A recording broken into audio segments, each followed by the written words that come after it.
যোৱাকালি আপোনালোকে গমেই পাইছে, যোৱাকালি এটা ৰেকৰ্ডিং যিটো ভাইৰেল কৰা হৈছে, সেই ৰেকৰ্ডিঙত আমাৰ সদৌ অসম ছাত্ৰ সন্থাৰ সভাপতি আৰু সম্পাদকৰ যি ৰেকৰ্ডিং এটা ভাইৰেল কৰি তেওঁলোকে কিবা কি কয় মজুমদাৰ তেখেতে যি ভাইৰেল কৰি সংগঠনক এটা এই কিবা কৰিছে, বদনাম কৰাৰ চেষ্টা কৰিছে। তাৰ কাৰণে আমি আজি এই সভাখন কৰিছোঁ। কাৰণ সেই কেছটো বেলেগ ধৰণৰ, সেই কেছ যিটো কেছ আছিলে সেই কেছ প্ৰশাসনিক হিচাপে চলি আছে। কিন্তু যোৱাকালি তেখেতে যি ধৰণৰ ৰেকৰ্ডিংটো কিবা আমাৰ চেনেলত বজোৱা আমি দেখা পালোঁ, যে কি আঘাত তেখেতে কৰিলে, এইটো একদম একেবাৰে ভিত্তিহীন, ইয়াত কোনো ধৰণৰ নাই। আৰু আমাৰ ছাত্ৰ সন্থা যি সভাপতি আৰু সম্পাদক আছে তেখেতৰ কোনো ইয়াত ভুল নাই। তেখেতেহে এপ্ৰ'চিং কৰি আছে, ফচাবলৈ চেষ্টা কৰি আছে।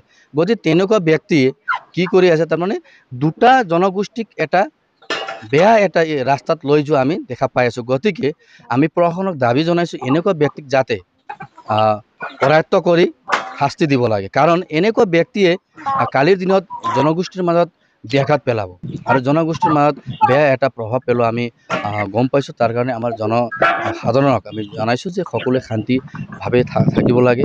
কাৰণ আমাৰ জনসাধাৰণে উত্তেজিত হৈ আছে, কিয়নো আমাৰ ছাত্ৰ সংগঠনৰ যদি ৰেকৰ্ডিং ভাইৰেল কৰে, এইটোতো অতি দুখৰ কথা।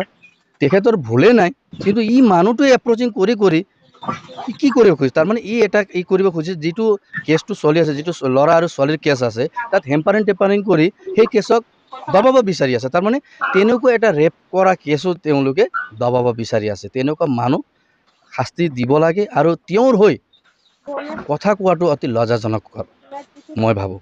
বেলেগে তেওঁৰ হৈ কথা কোৱা লজ্জাজনক। গতিকে সেই ব্যক্তিক বিহিত ব্যৱস্থা ল'ব লাগে। আমি সদৌ অসম গোৰ্খা ছাত্ৰ সন্থা ওদালগুৰি জিলা সমিতিৰ তৰফৰ পৰা আমি দাবী জনাইছোঁ। প্ৰশাসনে ভাল এটা ষ্টেপ ল'লে, যিহেতু কালপ্ৰিট আছিলে, তেখেতক ধৰাৰ পিছত জেললৈ প্ৰেৰণ কৰিলে। আইনৰ যিটো ব্যৱস্থা আছে, আইনৰ ব্যৱস্থা মতে তেওঁ শাস্তি পাব।